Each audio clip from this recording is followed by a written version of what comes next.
A dispute between a Muslim gold shop owner and a Buddhist customer in central Burma's Meitila township escalated into 3 days of mob violence, mainly against the Muslim population. Satellite photos released Monday by Human Rights Watch show entire neighborhoods burned to the ground, a disturbing echo of last year's clashes in western Rakhine State. This is largely unaffected. Extremists have learned they can attack Muslims and get away with it, says Deputy Director for Asia, Phil Robertson. What we saw in Meitila was police forces sitting around or standing behind various different mobs as they were attacking mosques and attacking communities. Why weren't they restoring order?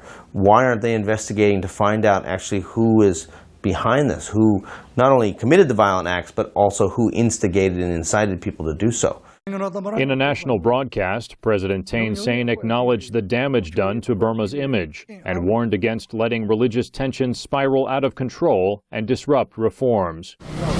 Authorities have announced about 70 arrests in the violence, but it is unclear if those detained will be prosecuted.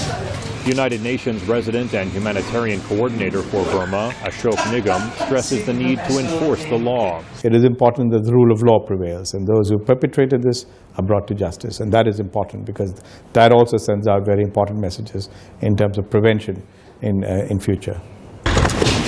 Few have been held accountable for last year's clashes in Rakhine State that left almost 200 dead and 120,000 segregated into relief camps, most of them stateless Rohingya Muslims. An estimated 25,000 Rohingya have since taken to crowded boats and fled toward neighboring countries.